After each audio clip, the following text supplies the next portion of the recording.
Buenos días, buenas tardes. Soy Federico Ocaña, investigador de la Universidad Complutense, y he titulado mi ponencia para este congreso Spinoza, Góngora y Quevedo, estrategias de afrontar ciertas especies de tristeza. Anticipo que a Quevedo lo he dejado fuera de la ecuación por motivo de tiempo y bueno, si surgiera alguna pregunta se podrá resolver en el día indicado por los organizadores. He estructurado la ponencia en dos partes. La primera es Spinoza, la ley de la naturaleza con la ley de los afectos. La teoría de los afectos, de las pasiones, recorre el siglo XVII con la fuerza de una verdadera revolución, anterior en un siglo o siglo y medio si se quiere, a las grandes revoluciones que, alejadas en gran medida de los postulados spinocianos, que permanecerán siempre en el horizonte intelectual como un polo de radicalidad indeseable, marcan el fin de la modernidad y el comienzo de la edad contemporánea. Lo hace por motivos que aquí no podemos explicitar adecuadamente, pero que no podemos dejar de mencionar. La teoría de las pasiones, de los afectos, es un problema en primer lugar de calado ontológico y antropológico, y en segundo lugar moral y político.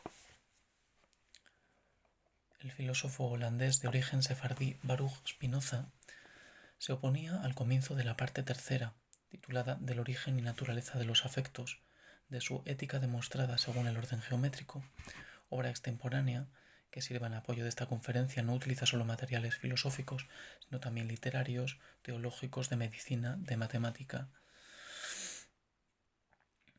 Al comienzo de esta ética se oponía Spinoza a la comparación entre el hombre dentro de la naturaleza como un imperio dentro de otro imperio, siguiendo, dice Spinoza, la común opinión entre quienes han escrito sobre los afectos y la norma de la vida.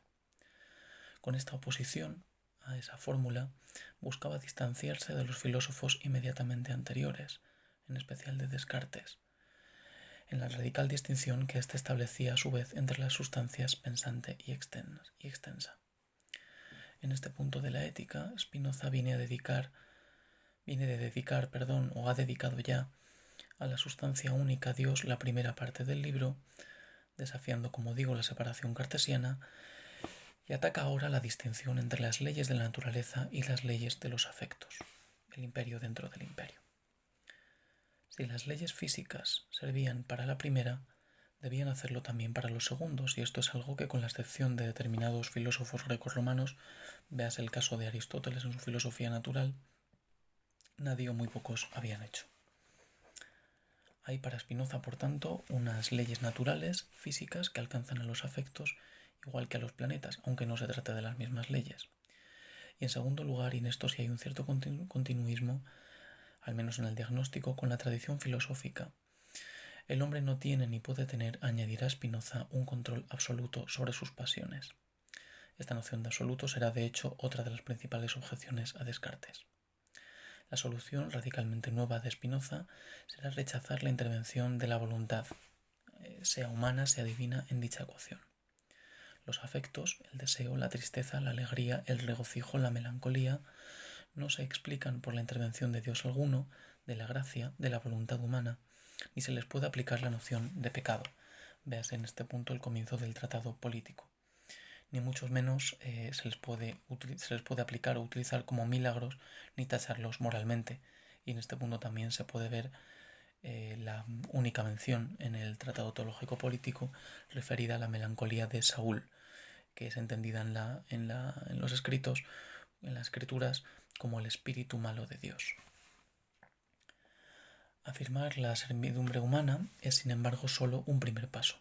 Por cierto, un paso hasta cierto punto tan evidente como indiferente en términos, por ejemplo, de teoría política, como se ve en el tratado político, donde la obediencia del Estado efectivamente pasa por encima de la motivación de sus ciudadanos para con ella. Pero si de la fuerza de los afectos y de su control depende una teoría política, no basta con este diagnóstico. Frente a la tradición anterior, que trataría de aplicar un juicio moral a los afectos y, en función de éste, aplacarlos o castigarlos, Spinoza va a poner el foco en su conocimiento. Si nadie ha conseguido moderar o determinar la fuerza de los afectos, es en gran parte porque se ha pasado por alto el conocimiento de sus causas, su remisión a una cadena causal, de nuevo, de leyes físicas que se han silenciado a cambio de imponer un criterio moral previo. Criterio que, dicho sea de paso, también será puesto en entredicho con esta particular transvaloración de Spinoza. Tal es la valoración positiva de los afectos de Spinoza que en el vocabulario spinoziano la teoría de las pasiones pasa a ser, como vemos, una teoría de los afectos, y son estos los que a su vez se van a dividir en acciones en tanto que la mente tiene ideas adecuadas y pasiones en tanto que las tenga inadecuadas, aunque solo serán inadecuadas para nosotros, no para Dios. Sirva como anécdota sobre el proceder de Spinoza y sobre la relevancia de esta tercera parte y de estos afectos, la interrupción que ejerce en cierto modo del discurso geométrico, dado que cuando aparecen las definiciones al final de la tercera parte ya han sido mencionadas en las proposiciones. En las primeras proposiciones de esta parte, el sujeto de estudio ha ido variando de la mente en las proposiciones 1 y 2 a las acciones de la mente en la proposición 3, las cosas, proposición 4 y 5, el conatus o esfuerzo por perseverar en el ser de las cosas, proposiciones 6 y 8, las ideas y por fin los afectos en las proposiciones 9, 10 y 11, donde se tratan las ideas que aumentan, disminuyen la potencia de obrar del cuerpo. Las siguientes proposiciones se encargarán de analizar a su vez la imaginación como el verdadero motor de los afectos. A partir de algo parecido a las impresiones, huellas o vestigios de los objetos en el cuerpo, la mente es capaz de generar la imagen de esas mismas cosas y activar, reactivar e incluso derivar los afectos que aquellas generaron. Es una interrupción, aquella que mencionábamos, del orden geométrico, parcial y totalmente controlada por Spinoza. Así como las leyes físicas, cuando se refieren a la luz o a los planetas, se pueden remitir a unas pocas leyes fundamentales, los afectos, y en esto sí se sigue el orden geométrico, insistimos, aparecen en esta dimensión radical y fundamental. Aunque no tenemos aquí espacio para detallarlo, el deseo sería el afecto central, junto con la alegría y la tristeza. Es en este contexto en el que aparece por primera vez una definición de la melancolía como derivación de uno de estos afectos primarios, que es el de la tristeza. En el escolio de la proposición 11 de la parte 3, y cito según la edición de Pedro Lomba en Trota 2020, vemos así que la mente puede padecer grandes mutaciones y pasar ya a una mayor, ya a una menor perfección, y estas pasiones nos explican los afectos de la alegría y la tristeza. Así pues, en lo que sigue entenderé por alegría una pasión por la que la mente pasa a una mayor perfección. Por tristeza, en cambio, una pasión por la que aquella pasa a una perfección menor. Además, al afecto de alegría, referido simultáneamente a la mente y al cuerpo, lo llamo placer o regocijo, al de tristeza, en cambio, dolor o melancolía. Pero se ha de notar que el placer y el dolor se refieren al hombre cuando una parte suya es más afectada que el resto. El regocijo y la melancolía, en cambio, cuando todas son afectadas por igual. Es esta una definición que en la medida en que se desprende de los afectos primarios se articula al interior de la mente, es decir, sin necesidad de tratar siquiera los objetos que los causan. De nuevo, al final de la tercera parte, en las definiciones, pero ahora omitiendo la caracterización general como pasión, en tanto que mutación de la mente, y haciendo hincapié en la tristeza como transición, se dice: la tristeza es la transición del hombre de una mayor a una menor perfección. Explicación. Digo transición, pues la alegría no es la perfección misma. Si el hombre en efecto naciese con la perfección a la que transita, entonces estaría en posesión de ésta sin el afecto de la alegría, lo cual aparece más claramente en el caso del afecto de la tristeza, que es contrario a aquel. Pues nadie puede negar que la tristeza consiste en una transición a una perfección menor y no en esta perfección misma, ya que el hombre, en tanto que es partícipe de alguna perfección, en esa medida no puede entristecerse. Ni podemos decir tampoco que la tristeza consista en la privación de una perfección mayor, pues la privación nada es, y en cambio el afecto de la tristeza es un acto, y por tanto no puede ser sino el acto de transitar a una perfección menor, esto es, un acto en cuya virtud la potencia de obrar del hombre disminuye o es coercida. Por lo demás, omito las definiciones del regocijo, el placer, la melancolía y el dolor, pues tales afectos se refieren sobre todo al cuerpo y no son sino especies de la alegría y la tristeza. Fin de la cita. A pesar de ser una idea confusa, el afecto afirma algo del cuerpo. Es afirmativo, es decir, es una fuerza de existir, de perseverar en el ser, mayor o menor que antes, y cada afecto supone, como nos dice Spinoza, una transición. Si la mente, el cuerpo, está poseído y es llevado por los afectos, es porque estos, y con ellos los objetos o las imágenes que los causan, a su vez aportan a la mente, al cuerpo, su dinamismo. La melancolía no es privación, pero tampoco la perfección misma, porque ambos suponen una caracterización estática de la mente, o sea, del cuerpo. No es que el hombre no pueda entristecerse propiamente, sino que perseverar en el ser implica la transición de la alegría a la tristeza, de una tristeza a otra mayor, etc. No hay, por tanto, un estadio melancólico definitivo, como tampoco habrá un límite para el regocijo, como luego veremos. Son en todo caso llamativas las palabras exactas con las que se refieren las definiciones.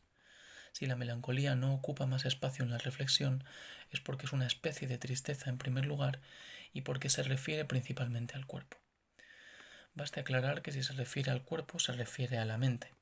De otra manera incurriría en una contradicción porque en la proposición 11, como veíamos, se afirmaba que el afecto de alegría referido simultáneamente a la mente y al cuerpo lo llamo placer o regocijo, al de la tristeza dolor o melancolía. Es decir, si de algún afecto se puede decir que se refiere a mente y cuerpo por igual, es la melancolía. Por igual y por completo, por así decirlo, es la melancolía. Lo que no obsta para que nos preguntemos, ¿ocurre quizá que esta especie de tristeza, precisamente por su carácter de potenciador o impotenciador, se percibe de manera disímil en cuerpo y mente?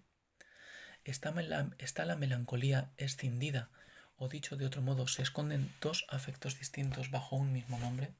Por una parte, un afecto totalizador en la mente y el cuerpo simultáneamente, puesto que además todas las partes son afectadas por igual, y por otra parte, principalmente en el cuerpo, por una profusión de rasgos físicos, achaques, huellas corporales, etc., que remitan a un número restringido de imágenes en la mente. Quizá nos invite a pensar en ello la caracterización del melancólico, que para acabar con Spinoza tiene un matiz doble. Efectivamente, en un plano meramente descriptivo, los melancólicos son aquellas personas poseídas de manera total por la tristeza. Pero son también, con un carácter moral polémico, y si nos arriesgamos a leer entre líneas, son también el teólogo, el filósofo, el poeta y hasta el caudillo, aquellos que fingen entender la naturaleza humana y en realidad la desprecian, lo cual tiene una importancia política clave, como revelaba el comienzo del tratado político y la descripción del tratado teológico político. En los primeros melancólicos, esta descripción observaríamos en esa hipótesis especialmente una melancolía netamente corporal, al modo como Spinoza rebaja la melancolía de Saúl, definida como melancolía natural, mientras que en los segundos tendríamos un ejemplo de mala fe, de transvaloración, con la melancolía como excusa, la misantropía por melancolía, una misantropía que nos remite más a la mente que al cuerpo, aunque sin duda también tiene un origen material o corporal, en la incapacidad de vivir en sociedad, en las molestias que sufren y provocan, etc.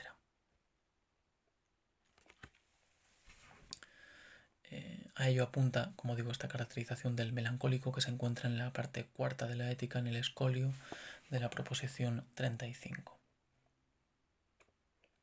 Ríanse cuanto quieran los satíricos de las cosas humanas y detéstenlas los teólogos, y alaben los melancólicos cuanto puedan una vida inculta y agreste, y desprecien a los hombres y admiren a los brutos.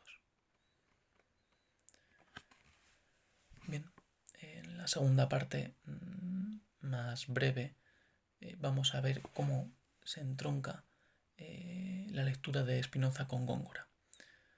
Esta parte dedicada a Góngora, que podemos decir que es dedicada más bien a la fábula de Polifemo y Galatea, a la melancolía del monstruo enamorado, ¿verdad? En un ejercicio a caballo entre la curiosidad intelectual y la demostración de la importancia para Spinoza de la literatura hispánica, encontramos en su biblioteca personal hasta 3 volúmenes con obras de Francisco de Quevedo, aquí van a ser menos relevantes, y 2 de Luis de Góngora. Todas las obras de don Luis de Góngora en varios poemas, impreso por Alonso Pérez en Madrid en 1633, y todas las obras por Vergés en Zaragoza en 1644. No es ninguna sorpresa la presencia de autores hispánicos en su biblioteca. Tampoco lo es, por el carácter erudito y abierto a otras disciplinas de Spinoza, la presencia de poetas. Pero sin duda la presencia de más de un volumen en el caso de Góngora y hasta 3-4 en el de Quevedo nos debe llevar a reflexionar sobre la importancia y la posible marca que dejaron ambos autores en su formación y su obra. Vamos a limitarnos a exponer de qué manera muy general es relevante Góngora para entender a Spinoza, y en concreto la presencia de determinados giros en torno a la melancolía en la fábula del Polifemo y Galatea, como he dicho antes. El porqué de este poema y no otro es, pues que es el poema épico y heroico más extenso y unitario de Góngora, y donde se percibe más claramente este calado melancólico. En su estudio sobre Spinoza et le Baroque, Saverio Ansaldi ha incluido a Góngora junto a Quevedo y a Gracián entre los 3 pensadores de la antropología barroca. Esta giraría, a decir de Ansaldi, en torno a la noción de deseo. Para Ansaldi, el Polifemo constituye una celebración sublime de la fuerza del deseo, del cual el poeta describe todas las variaciones y todas las intensidades, tanto en el hombre como en la naturaleza. Esta descripción se ofrece en todas las posibilidades semánticas naturales y humanas y pone al servicio de las imágenes la coherencia de la lengua. Más importantes que el orden de las palabras son aquí los gestos de los hombres y los dioses, sus reflejos en las superficies del cielo y el mar, la gruta de la tierra y las luces y las sombras de Sicilia, todo ello atravesado por la pasión de Polifemo por Galatea, una pasión de naturaleza a naturaleza, pero que no se consuma, y que sí se consumará en el personaje de Acis, ¿no? Si la naturaleza se resistía a reflejar enteramente el deseo de Polifemo, en el caso de Acis y Galatea se anticipa la metamorfosis mediante símiles constantes, metonimias y metáforas de la naturaleza. Polifemo, que es pura voz y pura fuerza natural, quizá lo único que lo distingue de la naturaleza es precisamente el tener voz, el poder hacer música. Mata al final del poema, como ustedes sabrán, por celos a Acis, que es transformado a su vez en un río, consumándose así esa metamorfosis natural. La inmanencia del deseo, como la define Ansaldi, es patente. Este es en efecto el afecto primario de la fábula, como es también el afecto primario entre los afectos que describe Spinoza. Y es por ese deseo inmanente por el que se mueven sus 3 protagonistas, y con ellos la naturaleza entera. Pero lo cierto es que si hay un afecto dominante, también hay una serie de transiciones, de evoluciones en los personajes. Así, la alegría de los amantes, el temor que se apodera de Galatea, y lo más relevante para el caso que nos ocupa, la progresiva melancolía de Polifemo. La apariencia de poema bucólico que da, sobre todo la descripción del paisaje y la población, en las estrofas 20 a 22, que no voy a leer por motivo de tiempo, población entre la que destaca Polifemo, nos recuerdan a aquel melancólico que describe Spinoza como una suerte de misántropo entregado a un idílico paisaje, reservado a una hostil relación con la sociedad y unos amores imposibles. Un melancólico al que, por cierto, como al de Spinoza, no le es ajena la música, como se ve en la estrofa 12. Voy a resumir también esta última parte. Digamos que además de un paisaje propicio para la aparición del personaje melancólico o la ridiculización del mismo, como hará Spinoza, Góngora juega con determinadas señales y signos que van adelantando la tragedia y que van marcando la caída progresiva, esa menor perfección en la que va cayendo el personaje de Polifemo, que no deja de ser un bruto, como los brutos de los que hablaba en la proposición 35 de la parte cuarta de la Ética. Así las estrofas quintas, con el célebre verso caliginoso lecho, el seno oscuro, del ser de la negra noche nos lo enseña, infame turba de nocturnas aves, gimiendo tristes y volando graves, y la sexta estrofa, donde se habla del melancólico vacío de la vivienda de Polifemo, y la declaración del Titán, que es clave en esta escalada de la tristeza y que se da entre las estrofas 49 y 52. Vamos a volver brevemente a la ética para concluir con la proposición 42 de la parte cuarta. El regocijo, nos dice Spinoza, no puede tener exceso, sino que siempre es bueno. Y por el contrario, la melancolía siempre es mala. La demostración. El regocijo es una alegría que en la medida en que se refiere al cuerpo consiste en esto, en que todas las partes del cuerpo estén igualmente afectadas. Así, el regocijo siempre es bueno y no puede tener exceso. Mas la melancolía es la tristeza que en la medida en que se refiere al cuerpo consiste en esto, en que la potencia de obrar del cuerpo es disminuida o coercida de manera absoluta y por tanto siempre es mala. Podemos decir, a modo de conclusión, que la clave y culminación de la tragedia de Polifemo y Galatea es precisamente esta. Si el regocijo no puede tener exceso, la transición de una mayor a una menor perfección, en que consiste la tristeza y esta particular especie de tristeza que supone la melancolía, sí conlleva de manera absoluta y en la medida en que no tiene exceso a la destrucción o la autodestrucción.